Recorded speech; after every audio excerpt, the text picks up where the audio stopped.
legally that is absolutely wrong. Under the Land Use Act, government has a duty to pay compensation whenever they acquire land or property for public purpose.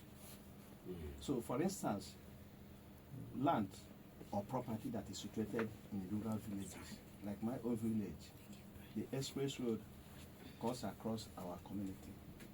And in the rural communities, they don't have title documents. What the law requires of them is, if there are witnesses, oral tradition, who can confirm that this land belongs to Mr. XYZ or so and so family. So that also applies anywhere in Nigeria, because Land Use Act is a federal law enacted by the National Assembly. That supersedes state law. That supersedes state law. And the operation of compensation is also derivable from the Land Use Act and in the Constitution, not any specific law made by a state. So Lagos State government should take correction from this.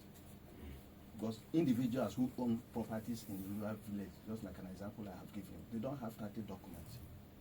But if oral tradition confirms from witnesses that this land belongs to that family or the person, can the government deny them of compensation because they don't have C of O? That is absolutely wrong.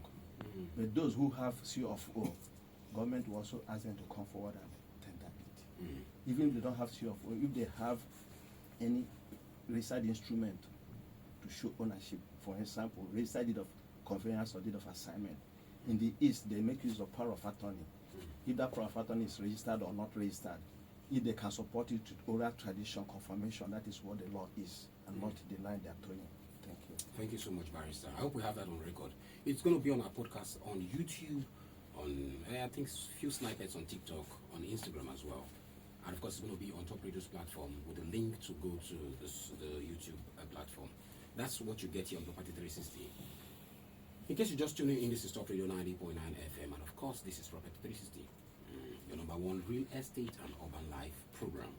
Let's talk about something that doesn't show up in glossy property brochures, but every Lagosian knows it too well. I'm talking about the smell of Lagos. That's the title of today's show. The smell of Lagos. That thick, sour smell that greets you when a Loma truck rumbles past.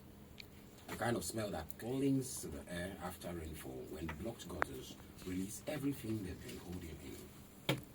And what's shocking is, this isn't just happening in the so-called rough areas. We talk about Ajigule, talk about Papa.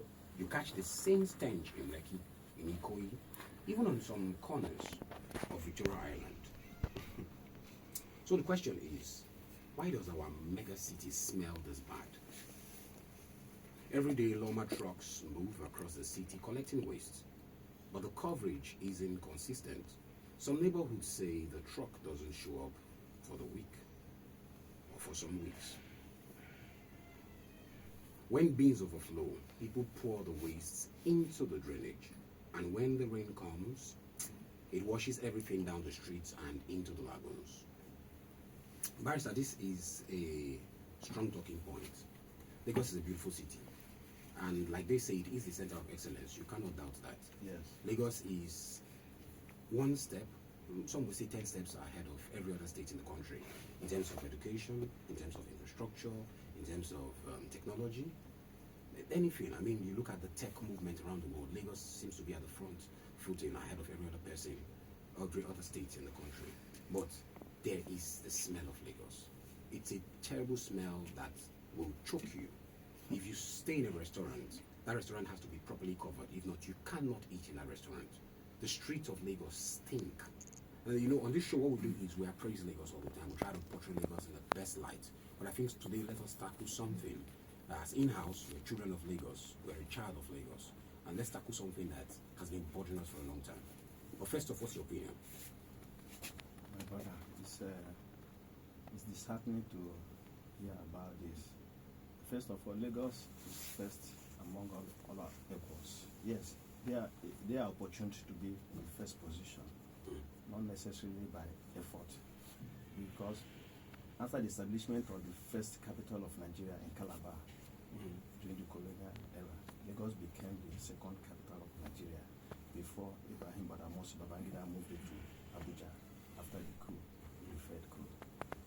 So during those periods, the federal might institutions, monies were pumped into Lagos to develop Lagos as the federal capital. So no other state has derived that kind of attention, just like as Abuja is deriving now. So that is why Lagos has leverage on that, not because of any other thing. They leverage on that.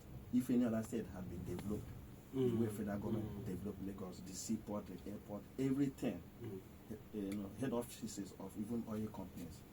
So that is by the way. That is the point.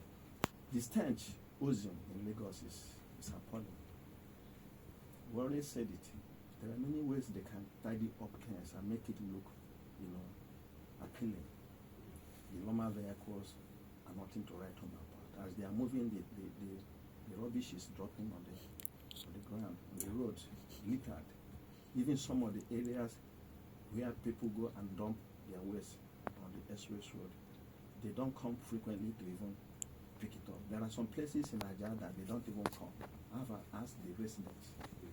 For instance, in Abidjan, GRA, they don't come. Even when they come, they will give them very high bills that people, will shrink away from.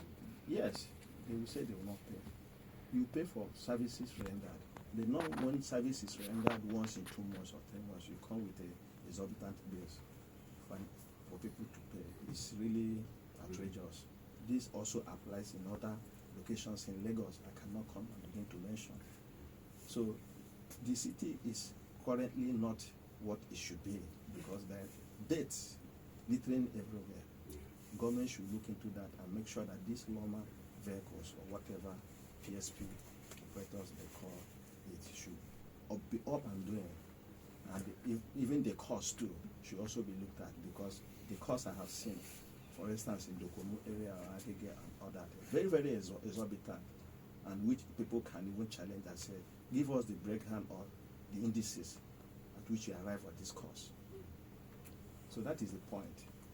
So when you place the cost derivative up there that people cannot pay, there will be tendency for them to employ self-help and begin to dispose the waste by themselves, because people don't have money. That is the truth, especially the low class.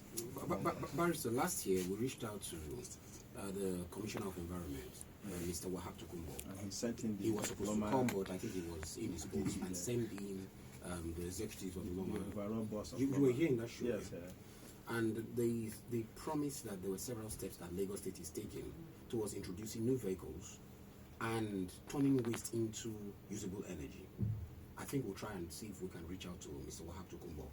Maybe this coming week, to see if maybe he could send people from the Loma office to come talk about how far they've gone, how much progress they've made in the promise that they gave on the show. Let's go on a quick music break. This is a property show, and those who normally listen to property shows are those who are millionaires, people who've got money. But we are breaking that barrier. We want you to be comfortable to listen in on a property show. If you have issues and maybe you're in an uncomfortable situation with your landlord, or maybe a tenant is bothering a landlord, we want you to be able to listen in, be abreast of the facts, and maybe even call in, or maybe come to the studio and talk about the problem. Lagos, don't touch that down. This is Top Radio 90.9 FM. This is Property 360. My name is Aaron Set. See you shortly after this music break.